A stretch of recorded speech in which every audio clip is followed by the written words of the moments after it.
আসসালামু আলাইকুম প্রিয় শিক্ষার্থী, আশা করি আল্লাহর রহমতে ভালো আছেন। পূর্বের ক্লাসে আমরা ৬ষ্ঠ শ্রেণীর এই যে অনুশীলনী ১.১ এর কিন্তু ৭ নাম্বার পর্যন্ত আমরা সমাধান করেছি। আমাদের কথা ছিল যে আমরা পরের পর্ব থেকে পৃষ্ঠা ৭ থেকে শুরু করব। অর্থাৎ মৌলিক সংখ্যা এবং যৌগিক সংখ্যা থেকে আমরা শুরু করব। প্রিয় শিক্ষার্থী হচ্ছে আমরা অনুশীলনীর ম্যাথগুলো এই যে এই কাজগুলো সমাধান করব, অনুশীলনীর ম্যাথগুলো সমাধান করব। তো আমরা প্রথমত এই বিষয়টা একটু আমাদের জানা দরকার যে মৌলিক ও যৌগিক সংখ্যা আসলে কি? আচ্ছা, নিচে কয়েকটি সংখ্যা এখানে দেওয়া আছে ২, ৫, ১৩। এগুলোর গুণনীয়ক আবার দেওয়া আছে। গুণনীয়ক মানে এই ২ টাকে গুণ করে এটা হবে আরকি। যাই হোক। মানে এই গুণনীয়ক মানে হচ্ছে যে সংখ্যা এই সংখ্যার গুণনীয়ক এগুলো, তাই না? তাহলে ১ আর ২ গুণ করে হবে ২, এরপরে হচ্ছে ১ আর ৫ গুণ করে হবে ৫, ১ আর ১৩ গুণ করে হবে ১৩। এগুলো মূলত অর্থাৎ ১৩ কে ভাঙা হয়েছে জাস্ট। আচ্ছা, লক্ষ্য করি ২, ৫ এবং ১৩ এর গুণনীয়ক কেবল ১ এবং ওই সংখ্যাটি। এই ধরনের সংখ্যাগুলোকে মৌলিক সংখ্যা বলা হয়। আমরা আরো বিস্তারিত আলোচনা করব মৌলিক সংখ্যার সংজ্ঞাটা আমরা কিভাবে লিখব। ঠিক আছে? এরপরে আমরা যদি দেখি এখানে ৬ আছে। ৬ কে আমরা এভাবে ভেঙে লিখতে পারি। অর্থাৎ ৬ কে আমরা এভাবে লিখতে পারি ১ ইন্টু ৬, হ্যাঁ? তারপরে হচ্ছে ২ দিয়ে আমরা লিখতে পারি ২ ইন্টু ৩, ৩ দুগুণে ৬। তাহলে সেই ক্ষেত্রে আমরা এখানে যে বিষয়টা দেখছি যে এই যে ১, ২, ৩, ৬ এগুলো হচ্ছে আমাদের এই ৬ এর গুণনীয়ক। অনুরূপভাবে আমরা ৯ এর গুণনীয়ক এখানে বের করেছি। ১, ৩, ৯। কিভাবে বিষয়টা? যেমন ৯ কে যদি আপনি ভেঙে ফেলেন, তাহলে ১ ইন্টু ৯ প্রথমে দিতে পারবেন। এরপরে আপনি যে কাজটা করতে পারবেন ৩ ইন্টু ৩ দিতে পারবেন। ৩ ৩ এ ৯। তাহলে এখন এই পাশ থেকে লেখা শুরু করতে হবে। এই যে এই পাশ থেকে লেখা শুরু করতে হবে। ১, ৩ ২ টা আছে, একটা লিখলেই হবে। ওইজন্য ১, ৩, ৯ এভাবে লিখেছি এখানে। ঠিক আছে? এরপরে অনুরূপভাবে ১২ এর গুণনীয়ক বের করেছে। ১২ কে যদি আপনি ভেঙে ফেলেন, সেই ক্ষেত্রে আপনি পাবেন হচ্ছে আমি যদি আপনাকে একটু দেখাই, দেখানোর ট্রাই করি, সেক্ষেত্রে আপনি দেখেন ১২ কে ভাঙলে আমরা কি, কি পাচ্ছি? এই যে ১২, তাহলে ১ ইন্টু ১২ পাবো। এরপরে ২ ইন্টু ৬ পাবো। এরপরে ৩ ইন্টু ৪ পাবো। এগুলোই আমরা কিন্তু পাচ্ছি। প্রিয় শিক্ষার্থী, এভাবে ১, ২, ৩, ৪, ৬, ১২ এই যে ১, ২, ৩, ৪, ৬, ১২ এগুলো হচ্ছে ১২ এর গুণনীয়ক। এখন এখানে বলা হচ্ছে আবার ৬, ৯ এবং ১২। তাহলে ৬, ৯, ১২ এর গুণনীয়ক ১ এবং ওই সংখ্যা ছাড়াও ১ বা একাধিক সংখ্যা আছে। এই ধরনের সংখ্যাগুলোকে আমরা যৌগিক সংখ্যা বলব। আমরা কিন্তু ডিটেইলস কথা বলব মৌলিক সংখ্যা এবং যৌগিক সংখ্যার বিষয়ে। ঠিক আছে? আমাদের কিন্তু এগুলো পুরোপুরিভাবে শিখতে হবে। এই যে আমি এখানে মৌলিক সংখ্যার যে সংজ্ঞাটা আপনি কিভাবে আপনার পরীক্ষার খাতায় যদি আসে যে মৌলিক সংখ্যা কি? মৌলিক সংখ্যা কি? যদি আসে আপনার ক্লাসে মৌলিক সংখ্যা কি? এবং আপনার ভবিষ্যতেও এটা কাজে লাগবে। আপনি এখন পড়ছেন ৬ষ্ঠ শ্রেণীতে। এগুলো আপনার জানা উচিত। ঠিক আছে? মৌলিক সংখ্যা আসলে কি? প্রশ্ন। আপনি এভাবে লিখবেন। এইটুকু আপনার না লিখলেও হবে। এখান থেকে লিখবেন আপনি যে মৌলিক সংখ্যা হলো এমন স্বাভাবিক সংখ্যা। অবশ্যই আপনাকে এখানে আ আ বলে দিতে হবে যে এগুলো স্বাভাবিক সংখ্যা হবে। ঠিক আছে? Natural number. ন্যাচারাল নাম্বার ১ থেকে শুরু হয়। ১, ২, ৩, ৪ এভাবে ডট। আপনি ক্লাস শেষে বুঝবেন যে অন্যান্য ক্লাসের চাইতে কি জন্য এই ক্লাসটা বেশি গুরুত্বপূর্ণ বা আমার ক্লাসটা বেশি গুরুত্বপূর্ণ কেন? অনেক তথ্য পাবেন আপনি ক্লাসের ভিতরে। ঠিক আছে?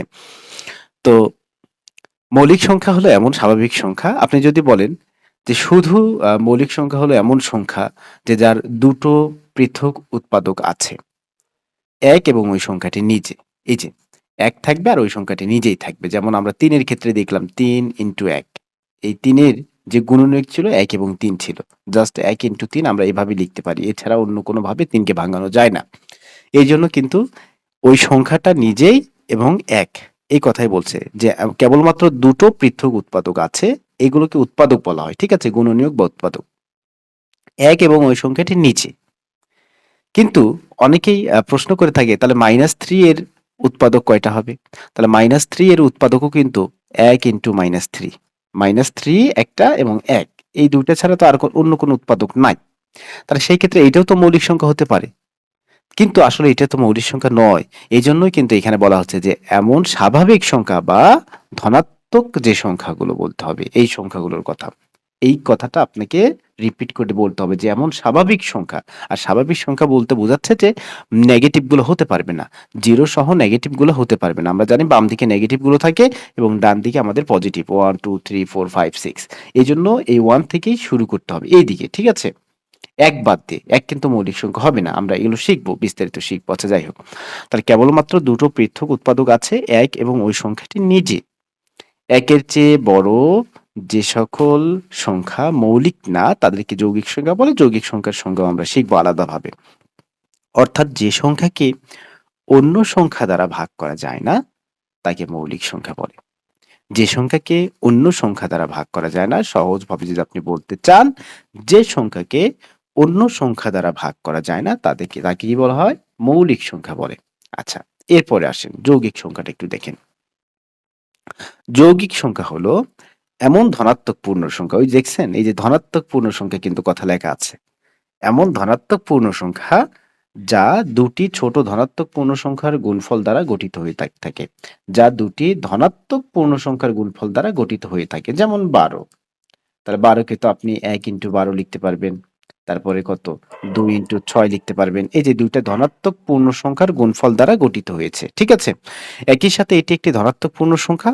এইটি একটি ধনাত্মক পূর্ণ সংখ্যা যার ১ এবং ওই সংখ্যাটি ছাড়া কমপক্ষে একটি বিভাজক বা উৎপাদক থাকে। কমপক্ষে একটা। ১ এবং ওই সংখ্যাটা ছাড়াও কমপক্ষে একটি। কিন্তু আমরা দেখতেছি এই ১২ র কিন্তু আরো আছে। এই যে ৩ এবং ৪ আছে। যাই হোক, কমপক্ষে একটি যাতে কি থাকে স্যার? বিভাজক বা উৎপাদক থাকে। এই যে এগুলোকে উৎপাদক বলবো বা গুণনীয়ক বলবো। প্রতিটি ধনাত্মক পূর্ণ সংখ্যায় যৌগিক। প্রতিটি ধনাত্মক পূর্ণ সংখ্যায় যৌগিক, মৌলিক বা এক হয়। প্রতিটি ধনাত্মক পূর্ণ সংখ্যায় কি হয় স্যার? যৌগিক, মৌলিক বা এক হয়। যৌগিক, মৌলিক বা এক হয়। আচ্ছা যাই হোক, এটা আমাদের এত বোঝার কিছু নাই এই জায়গায়। সুতরাং যৌগিক সংখ্যাগুলো অবশ্যই মৌলিক নয়। যৌগিক সংখ্যাগুলো অবশ্যই কি নয় স্যার? মৌলিক নয় এবং এক একক। এই ২ টা কথা আমাদের না বুঝলেও হবে। আমরা তাহলে কি বুঝবো? যে এই যে এখান থেকে এই যে থাকে, এই যে যৌগিক সংখ্যা কাকে বলে? এই পর্যন্ত। এখান থেকে এই পর্যন্ত। এই যে, ঠিক আছে? ওকে। তাহলে এই হচ্ছে মূলত যৌগিক এবং মৌলিক সংখ্যার যে পড়াশোনা ছিল। এখন আমরা যদি দেখি স্যার, আমরা যদি আমাদের পাঠ্য বইয়ে দেখি একটু, পাঠ্য বইয়ে কি বলছে? সহমৌলিক সংখ্যা। খুবই ইম্পোর্টেন্ট। সহমৌলিক সংখ্যার কাজও আছে অনেক কয়টি। কাজগুলো আমরা সমাধান করব। এখানে ৮ এবং ১৫ দিয়ে উদাহরণ দিয়েছে। ৮ এবং ১৫ ২ টি স্বাভাবিক সংখ্যা। ওকে, ঠিক আছে। ৮ এবং ১৫ ২ টি স্বাভাবিক সংখ্যা। ৮ কে আপনি এভাবে ভাঙতে পারেন। ১ ইন্টু ২ ইন্টু ২ ইন্টু ২ অর্থাৎ ২ দুগুণে ৪, ৪ দুগুণে ৮, ৮ একে ৮। ১৫ কে আপনি এভাবে ভাঙতে পারেন। লক্ষ্য করি ৮ এর গুণনীয়ক হচ্ছে ১, ২, ৪, ৮ এবং ১৫। সরি, এগুলো হচ্ছে আপনার ৮ এর গুণনীয়ক এবং ১৫ এর গুণনীয়ক হচ্ছে ১, ৩, ৫, ১৫। ১, ৩, ৫, ১৫। মানে আমরা যদি গুণনীয়ক এভাবে বের করি আগেরটার মতো, ৮ কে যদি আমরা ভাঙি এভাবে ১ ইন্টু ৮, এরপরে ২ ইন্টু ৪, হুম? তাহলে আপনি লিখতে পারবেন ১, তারপর হচ্ছে ২, তারপর হচ্ছে ৪, তারপর হচ্ছে ৮। এগুলো হচ্ছে ৮ এর গুণনীয়ক। অনুরূপভাবে আপনি ১৫ কে এভাবে ভাঙবেন। ১৫ কে ভেঙে এভাবে আপনি ১, ৩, ৫, ১৫ পাবেন। দেখা যাচ্ছে ৮ এবং ১৫ এর মধ্যে ১ ছাড়া অন্য কোনো সাধারণ গুণনীয়ক নেই। তাই ৮ এবং ১৫ সংখ্যাদ্বয় পরস্পর সহমৌলিক। স্যার সাধারণ গুণনীয়ক কি? প্রশ্ন আসতে পারে। সাধারণ গুণনীয়ক হচ্ছে, আপনি দেখেন এই যে ৮ এর গুণনীয়ক হচ্ছে এইটা। আর ১৫ এর গুণনীয়ক কত? ১, ৩, ৫, ১৫। এগুলো হচ্ছে ১৫ এর গুণনীয়ক। এখন এই ২ টার ভিতরে ১ ছাড়া শুধু একমাত্র ১ মিলে গেছে। এছাড়া বাকি একটা গুণনীয়কও, যেমন এখানে ২, ৩, ৪, ৫, ৮, ১৫ বা মিল নাই। অর্থাৎ এখানেও ২ আছে, এখানেও ২ আছে। এরকম কিন্তু নাই। যে এখানেও ৪ আছে, এখানেও ৪ আছে। ২ জায়গায়ই থাকবে, এটাকে আমরা সাধারণ গুণনীয়ক বলব। যেটা ২ জায়গায়ই থাকবে এটাকে আমরা সাধারণ গুণনীয়ক বলব। যদি সাধারণ গুণনীয়ক থাকে সেই ক্ষেত্রে সহমৌলিক সংখ্যা হবে না। আর যদি সাধারণ গুণনীয়ক না থাকে, এরকম আলাদা, আলাদা থাকে সবকিছু, শুধু একমাত্র ১ মিলে গেছে, ১ তো মিলবে এটা সব ক্ষেত্রে। কিন্তু ১ ছাড়া অন্য কোনো উৎপাদক কিন্তু মেলে নাই বা অন্য কোনো গুণনীয়ক কিন্তু মেলে নাই। যদি সাধারণ থাকতো, কমন থাকতো ২ টার ভিতরেই, সেই ক্ষেত্রে কিন্তু আমরা এটাকে যৌগিক বা অন্য কিছু বলতে পারতাম। তাহলে যদি এই যে সহমৌলিক আমরা বলতে পারব। না, যদি উল্টো বলে ফেলছি। মাঝে, মাঝে এগুলো ক্লাস নিতে, নিতে এরকম কিন্তু উল্টাপাল্টা হয়ে যায়। তো যারা ভালো শিক্ষার্থী থাকে তারা কিন্তু এগুলো ভুলগুলো ধরতে পারে। আর তখনই কিন্তু আসলে নিজেকে শুধরে নেওয়া যায় যে না ঠিকই বলছে। শিক্ষার্থী আমার ভুলটা ধরায় দিছে। মানে কি যদি এই যে এই কথাটা অন্য কোনো সাধারণ গুণনীয়ক নেই তাই ৮ এবং ১৫ সংখ্যাদ্বয় পরস্পর সহমৌলিক। তাহলে অন্য কোনো সাধারণ গুণনীয়ক যদি না থাকে তাহলে আমরা পরস্পর সহমৌলিক বলতে পারবো। ঠিক আছে? আচ্ছা। ও আবার ১০, ২১, ১৪৩ এর মধ্যে ১ ছাড়া অন্য কোনো সাধারণ গুণনীয়কের অথবা সংখ্যাগুলো পরস্পর সহমৌলিক। আচ্ছা তাহলে ১০, ২১ এবং ১৪৩ কে আপনি ভাঙবেন, ভাঙবে দেখবেন যে ১ ছাড়া অন্য কোনো কিছু মিল নাই। অর্থাৎ অন্য কোনো কিছুর মিল না থাকলে ওটা হচ্ছে পরস্পর সহমৌলিক। আচ্ছা, তাহলে এখন ফাইনালি একটা কথা তারা ছকের মাধ্যমে বলছে, সেটা হচ্ছে ২ বা ততোধিক সংখ্যার সাধারণ গুণনীয়ক শুধু ১ হলে ২ বা ততোধিক সংখ্যা হতে পারে। সাধারণ গুণনীয়ক যদি ১ হয়, সংখ্যাগুলো পরস্পর সহমৌলিক। সাধারণ গুণনীয়ক যদি ১ হয়, শুধু একমাত্র একই মিল আছে, সেই ক্ষেত্রে সংখ্যাগুলো পরস্পর সহমৌলিক। আমরা এই কাজগুলো সমাধান করব। খুবই সুন্দরভাবে কাজগুলো সমাধান করব। কাজগুলো সমাধান করার আগে আমরা হিউজ পরিমাণ কিছু তথ্য জানব। এই তথ্যগুলো আপনি ষষ্ঠ থেকে আপনার দ্বাদশ, দ্বাদশ শ্রেণী পর্যন্ত কাজে লাগবে। এছাড়াও আপনি যখন পড়াশোনা শেষ করে যখন চাকরি পরীক্ষা দিবেন, হ্যাঁ? বা কোনো একটা স্বপ্ন নিয়ে তো পড়াশোনা করছেন, শেষে কি প্রয়োজন আপনার একটা চাকরি প্রয়োজন। সেই ক্ষেত্রেও কিন্তু আপনার কাজে লাগবে। অর্থাৎ মৌলিক সংখ্যা রিলেটেড যে ছকটা প্রয়োজন ১ থেকে ১০০ পর্যন্ত, ১০১ থেকে ২০০ পর্যন্ত এই ছক আমরা ডিটেইলস আলোচনা করব। দেন আমরা ১ এবং ২ নাম্বার সমাধান করব। এইজন্যই আমার ক্লাসগুলো একটু অন্যদের থেকে আলাদা হয়ে থাকে, ইউনিক হয়ে থাকে। ঠিক আছে? যে নিচের জোড়া সংখ্যাগুলোর কোনগুলো সহমৌলিক এটাও আমরা নির্ণয় করব। তাহলে আমরা শুরু করি প্রথমত। আমরা এখানে এটা হচ্ছে আমাদের এই ৩ টা প্রশ্ন। এখন আমরা প্রথমেই যে ছকটা জানবো সেটা হচ্ছে ১ থেকে ১০ পর্যন্ত মৌলিক সংখ্যা কয়টা আছে এইটা। প্রশ্ন বুঝছেন। প্রশ্ন কিন্তু ২ অঙ্ক বিশিষ্ট ১০ টি মৌলিক সংখ্যা লিখতে বলছে। তার মানে ২ অঙ্ক বিশিষ্ট যেকোনো ১০ টি মৌলিক সংখ্যা লিখলেই আপনার এই কাজের কাজ ১ এর অ্যান্সার কিন্তু হয়ে যাবে। তারপরে ১০১ থেকে ১৫০ এর ভিতরে মৌলিক সংখ্যাগুলো লিখতে বলছে। তাহলে আমরা এগুলো লিখব। এরপরে এইটা তো আমরা দেখব যে ১ ছাড়া অন্য কোনো গুণনীয়ক আছে কিনা। যদি না থাকে সেই ক্ষেত্রে ২ টা কি হয়ে যাবে? সহমৌলিক হয়ে যাবে। আচ্ছা দেখি। মনে রাখবেন ১ থেকে ১০ পর্যন্ত আপনার মৌলিক সংখ্যা হচ্ছে ৪ টি। সেটা হচ্ছে ২, ৩, ৫, ৭। ১১ থেকে ২০ পর্যন্ত মৌলিক সংখ্যা ৪ টি। ১১, ১৩, ১৭, ১৯। ১১, ১৩, ১৭, ১৯ আমার সাথে, সাথে মুখস্থ হয়ে যাবে। আমার সাথে, সাথে ২-১ বার করে বলে ফেলেন, মুখস্থ হয়ে যাবে ইনশাআল্লাহ। ১ থেকে ১০ পর্যন্ত ৪ টি মৌলিক সংখ্যা ২, ৩, ৫, ৭, ২, ৩, ৫, ৭। ১১ থেকে ২০ পর্যন্ত মৌলিক সংখ্যা ৪ টি। ১১, ১৩, ১৭, ১৯ এখনই মুখস্থ করে রাখেন। যত বয়স বাড়বে তত কিন্তু মেধাশক্তিটা কি হবে? ততই মুখস্থ বিদ্যাটার ইয়েটা কমে যাবে। এজন্য ৬ষ্ঠ থেকে ১০ম শ্রেণী পর্যন্তই পড়াশোনা করার মেইন সময়। এই সময় যাদের বেসিক গুলা ভালো থাকে তারাই কিন্তু ফিউচারে ভালো কিছু করে। ঠিক আছে? তাহলে ১১ থেকে ২০ পর্যন্ত ১১, ১৩, ১৭, ১৯, ১১, ১৩, ১৭, ১৯ ৪ টি। ২১ থেকে ৩০, ২১ থেকে ৩০ ২ টি। ২৩, ২৯, ২৩, ২৯, ২৩, ২৯, ৩১ থেকে ৪০, ৩১ থেকে ৪০ একটা ৩১ আর একটা হচ্ছে ৩৭। ৩১ এবং ৩৭ একটু বুঝে, বুঝে পড়েন, হ্যাঁ? বুঝে, বুঝে ধীরে, ধীরে পড়বেন। তাহলে মানে ওই যে একদম মুখস্থ মানে ৩১, ৩৭, ৩১, ৩৭ এভাবে পড়ার দরকার নাই। একটু বুঝে। ৩১, ৩৭ একটু আ ন্যানো সেকেন্ড সময় নিবেন। ৪১ থেকে ৫০ এর ভিতরে ৩ টি আছে। ৪১, ৪৩, ৪৭ কয়েকবার পড়ে ফেলেন। ৪১, ৪৩, ৪৭ ৫১ থেকে ৬০ এর ভিতরে ২ টি। একটা হচ্ছে ৫৩, একটা হচ্ছে ৫৯। ৫৩, ৫৯, ৫৩, ৫৯, ৫৩, ৫৯ ঠিক আছে? ৬১ থেকে ৭০ এর ভিতরে ২ টি। এটা হচ্ছে ৬১ আর একটা হচ্ছে ৬৭। ৭১ থেকে ৮০ এর ভিতরে ৩ টি। একটা হচ্ছে ৭১, ৭৩, ৭৯। ৭১, ৭৩, ৭৯ ৩ টি। ৮১ থেকে ৯০ এর ভিতরে ২ টি। একটা হচ্ছে ৮৩, ৮৯ আর এই যে ৯১ থেকে ১০০ এর ভিতরে সবচেয়ে সহজ মনে রাখবেন ৯৭ আছে এখানে। কি আছে স্যার? ৯৭ আছে। ঠিক আছে? তাহলে ৯১ থেকে ১০০ এর ভিতরে কয়টি মৌলিক সংখ্যা আছে? একটি, সেটা হচ্ছে ৯৭ মনে রাখেন। মাঝে, মাঝে এরকম ভাবে আসে যে ১ থেকে ১০ এর ভিতরে মৌলিক সংখ্যা কয়টি? তাহলে ১ থেকে ১০ এর ভিতরে ৪ টি বা ১ থেকে ২০ এর ভিতরে কয়টি? তাহলে ৪, ৪ ৮ টি হবে। আর এগুলো সহজভাবে মনে রাখার উপায় প্রথম ২ টা ১ থেকে ১০, ১১ থেকে ২০ তাহলে প্রথম ২ টা আপনি ৪৪ ৪ টি করে আছে। তার মানে ৪ টি হচ্ছে ৮ টি আছে। ঠিক আছে? তারপরের ৩ টা ২১ থেকে ৩০, ৩১ থেকে ৪০, ৪১ থেকে ৫০। এখানে হচ্ছে আপনার ২২৩ মনে রাখবেন। ঠিক আছে? তারপরে এই ৩ টাতে আপনি মনে রাখবেন ২, ২, ৩ তার মানে ২২৩। তাহলে ২২৩, ২২৩ আর লাস্টের ২ টা ৮১ থেকে ৯০, ৯১ থেকে ১০০। লাস্টের যে ৯১ থেকে ১০০ এর ভিতরে তো এটা এমনিতেও মনে থাকবে যে একটি। তাহলে তার উপরে অর্থাৎ ৮১ থেকে ৯০ এখানে হচ্ছে ২ টি। একটা ৮৩ আর একটা হচ্ছে ৮৯। তাহলে এখানে হচ্ছে ২১। তার মানে ফাইনালি ৪৪, ২২৩, ২২৩ আর হচ্ছে আপনার ২১। এভাবে মনে রাখতে পারেন। ১ থেকে ১০, তারপরে ১১ থেকে ২০। এরপরে মনে রাখবেন ২১ থেকে ৩০, তারপর হচ্ছে ৩১ থেকে ৪০, এরপরে হচ্ছে আম আপনার ৪১ থেকে ৫০। যাই হোক কয়েকবার আপনাকে সুন্দরভাবে বুঝে বেড়ে রিপিট করে পড়তে হবে।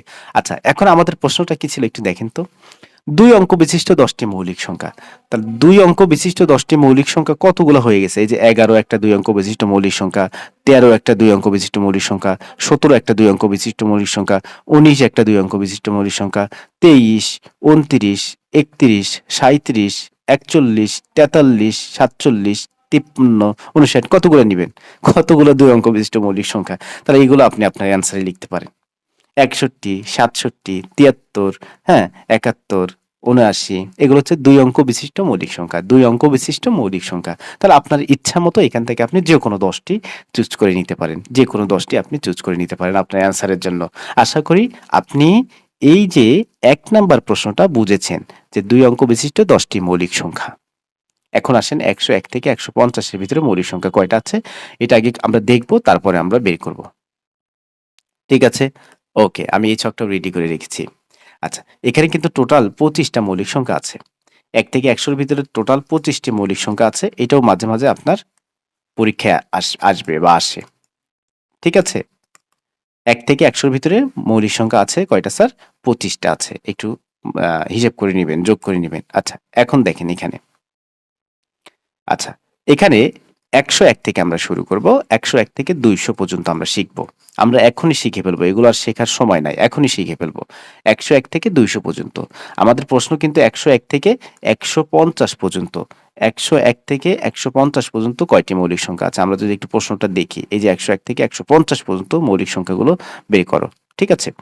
তাহলে ১০১ থেকে ১১০ পর্যন্ত ৪ টি আছে। সেটা হচ্ছে ১০১, ১০৩, ১০৭, ১০৯। তারপরে কি? ১১১ থেকে ১২০ একটি আছে ১১৩, ১২১ থেকে ১৩০, ১২৭, জাস্ট ১২৭। এরপরে এইটা, এখানে ৩ টি আছে। ১৩১ থেকে ১৪০ এর ভিতরে কয়টি আছে স্যার? ৩ টি।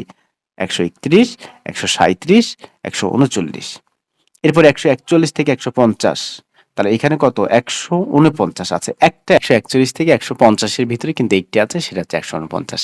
আমাদের যে প্রশ্নটা আছে যে ১০১ থেকে ১৫০ পর্যন্ত মৌলিক সংখ্যাগুলো বের করো। তাহলে আমরা এই যে এখান থেকে এই যে এই পর্যন্ত এটাই হচ্ছে আমাদের উত্তর। যে ১০১, ১০৩, ১০৭, ১০৯, ১১৩, ১২৭, ১৩১, ১৩৭, ১৩৯, ১৪৯। এই হচ্ছে ১০১ থেকে আমাদের ১০১ থেকে আমাদের ১৫০ পর্যন্ত মৌলিক সংখ্যা। ঠিক আছে? এরপরে যাদের লাগবে তারা এগুলো মুখস্থ করে রাখতে পারেন। তবে মনে রাখবেন ১০১ থেকে ২০০ র ভিতরে টোটাল মৌলিক সংখ্যা আছে ২১ টা। ঠিক আছে? এখানে ১০১ থেকে ২০০ হবে, এটা এখানে ভুল আছে। আচ্ছা, যাই হোক। তার মানে এখানে টোটাল এই যে ৪ টা, ৫ টা, ৬ টা, ৭, ৮, ৯, ১০, ১১, ১২, ১৩, ১৪, ১৫, ১৬, ১৭, ১৭ আর ৪ হচ্ছে ২১। তার মানে টোটাল ১০১ থেকে ২০০ পর্যন্ত ১০১ থেকে ২০০ পর্যন্ত মৌলিক সংখ্যা হচ্ছে ২১ টা। আর ওখানে দেখেছি এখানে কয়টা আছে স্যার? টোটাল আছে ২৫ টা। কয়টা আছে? ২৫ টা। ৪, ৪, ৮, ৯, ১০, ১১, ১২, ১৩, ১৪, ১৫, ১৬, ১৭, ১৮, ১৯, ২০, ২১, ২২, ২৩, ২৪, ২৫। ঠিক আছে? এগুলো একটু মনে রাখতে হবে। এরপরে দেখেন ১৫১ থেকে ৬০ এর ভিতরে ২ টা আছে। একটা ১৫১ আর একটা হচ্ছে ১৫৭, ১৬৩ এবং ১৬৭, ১৬১ থেকে ১৭০ এর ভিতরে। এগুলো একটু ধীরে আপনি যদি আপনার ১ ঘন্টাও যদি সময় লাগে বা ২ ঘন্টাও যদি সময় লাগে বা ১ দিনও যদি সময় লাগে, সেই ক্ষেত্রে আপনি একটু এগুলো কাইন্ডলি এখনই একটু মুখস্থ করে ফেলবেন। এই যে ১৭১ থেকে ১৮০ এর ভিতরে ২ টি ১৭৩, ১৭৯, এরপর ১৮১, হ্যাঁ? ওকে, ঠিক আছে। আমরা আমাদের কাজের প্রায় ১ নাম্বার এবং ২ নাম্বার আমরা শেষ করেছি। তাহলে এর ভিতর থেকে আপনি যে মৌলিক সংখ্যাগুলো পেয়েছেন ১০১, ১০৩, ১০৭, ১০৯, ১১৩, ১২৭, ১৩১, ১৩৭, ১৩৯, ১৪৯ এগুলো একটু আপনার উত্তরে এখানে লিখে ফেলবেন। আর ২ অঙ্ক বিশিষ্ট মৌলিক সংখ্যা তো অনেকগুলো পাইছেন। এর ভিতরে আপনি ১০ টির যেকোনো ১০ টি মৌলিক সংখ্যা লিখে ফেলবেন।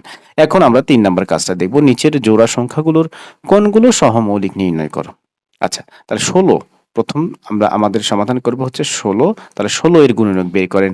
১ ইন্টু কত স্যার? ১৬। এরপরে আপনি এটাকে যে কাজটা করতে পারবেন ২ ইন্টু ৮। এরপরে আপনি লিখতে পারবেন ৪। ৪ ইন্টু ৪।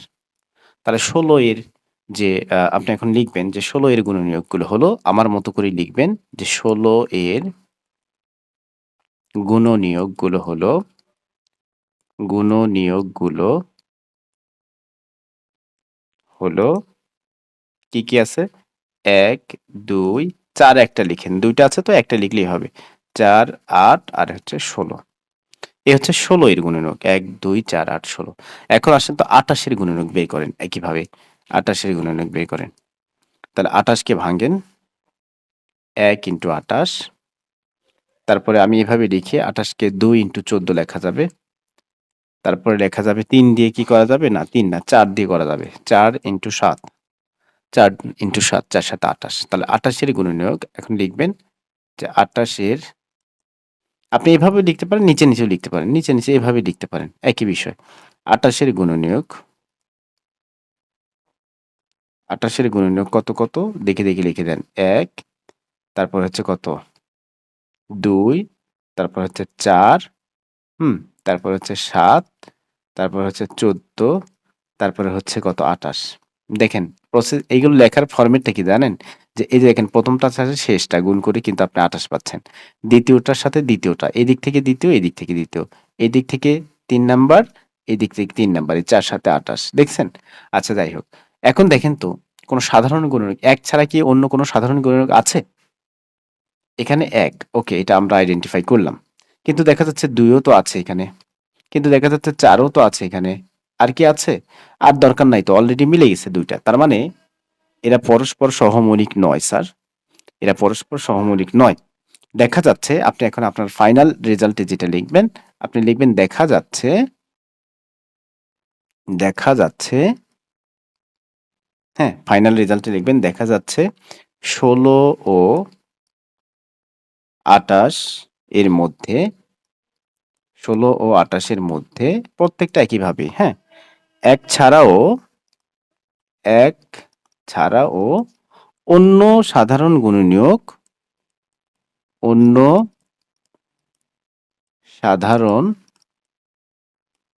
গুণনীয়ক কত, কত আছে স্যার? ২ ও ৪ আছে। ২, ৪ আছে। ২, ৪ আছে। তাহলে অতএব ১৬ ও ২৮ সংখ্যাদ্বয় পরস্পর সহমৌলিক নয়। অতএব ১৬ ও ২৮ সংখ্যাদ্বয় পরস্পর সহমৌলিক নয়।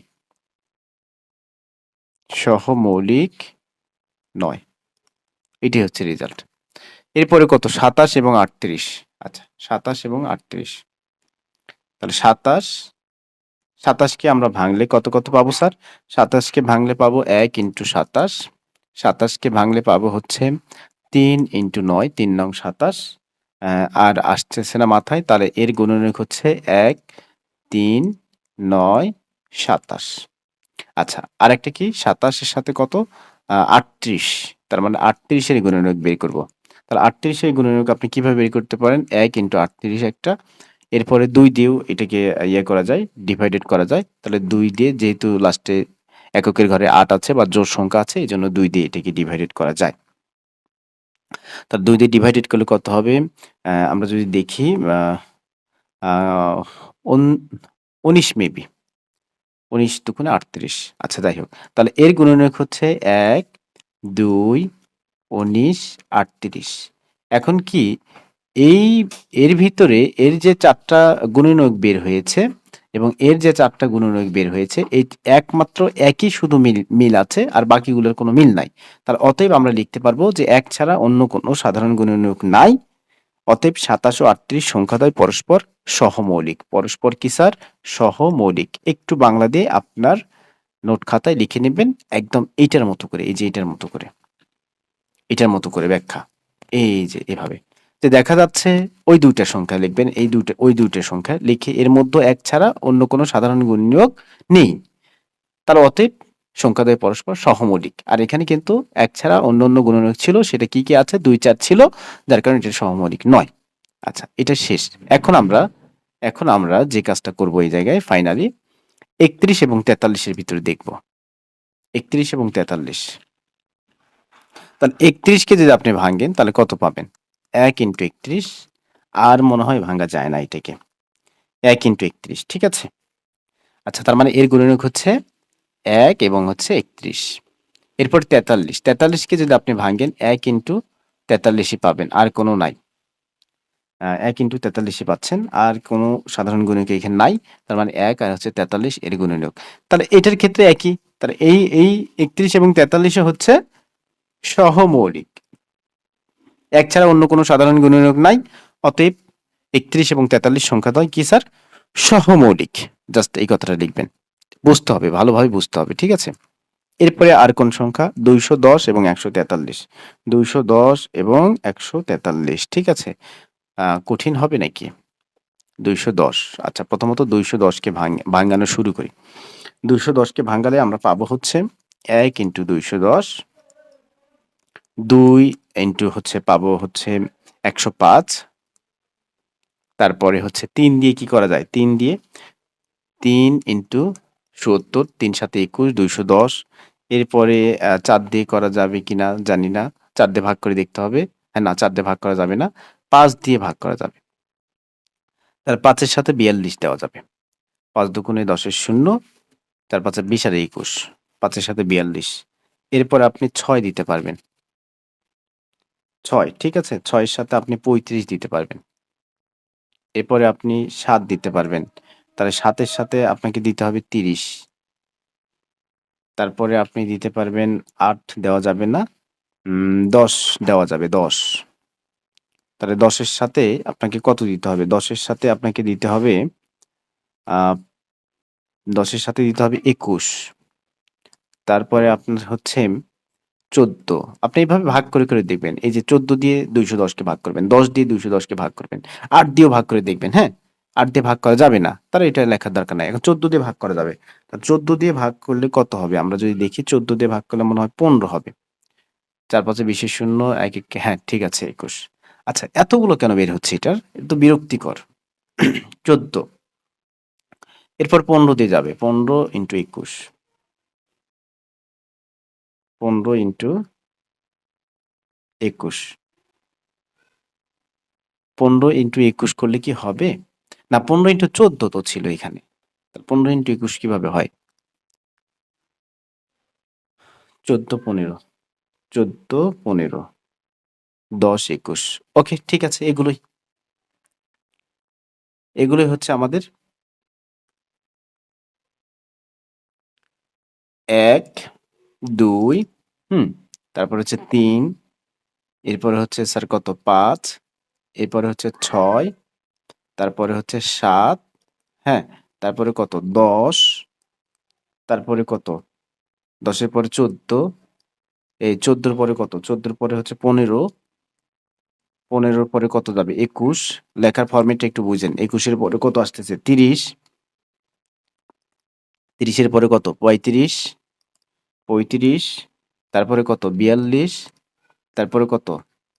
70, তারপরে কত? 105, তারপরে হচ্ছে 210। এগুলো হচ্ছে আপনার 210 এর মৌলিক সংখ্যা। অনেক কষ্ট করতে হলো এটা।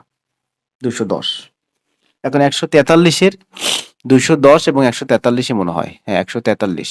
তা 210 এবং 143। তাহলে 143 এর গুণনীয়ক এভাবে আমাকে বের করতে হবে। 143, 1 × 143। এরপরে হচ্ছে 11 ইন্টু 13, এগুলো একটু জানতে হবে। 11 ইন্টু 13, তার মানে এর গুণনীয়ক 1, 11, 13, 143। এখন বলেন তো কোনোটার মিল আছে? এখানে যতগুলো গুণনীয়ক আছে, এখানে যে গুণনীয়কগুলো আছে, এই গুণনীয়কগুলো আর এই 4টা গুণনীয়কের ভিতরে কারো মিল নাই। তাহলে অতএব 210 এবং 143 এর মধ্যে 1 ছাড়া অন্য কোনো গুণনীয়ক, সাধারণ গুণনীয়ক নাই। 1 ছাড়া কি লিখবেন? 1 ছাড়া, এই দুইটা সংখ্যার মধ্যে 1 ছাড়া অন্য কোনো সাধারণ গুণনীয়ক নাই। সাধারণ কি নাই? গুণনীয়ক নেই। আর অতএব সংখ্যাদ্বয় মানে 210 এবং 143 সংখ্যা দুইটি সহমৌলিক। সংখ্যা দুইটি সহমৌলিক, ঠিক আছে। এখন আমরা যদি দেখি বিভাজ্যতার নিয়মগুলো আমরা শিখবো ধারাবাহিকভাবে, পর্ব আকারে আমরা এগুলো শিখবো। আমরা নেক্সট পর্বে এই যে বিভাজ্য নীতিগুলো যে আছে 2 দ্বারা, 4 দ্বারা, 6 দ্বারা, এগুলো আমরা শিখবো। প্রিয় শিক্ষার্থী, দেখা হচ্ছে নেক্সট পর্বে। ভালো থাকবেন। আসসালামু আলাইকুম ওয়া রাহমাতুল্লাহ।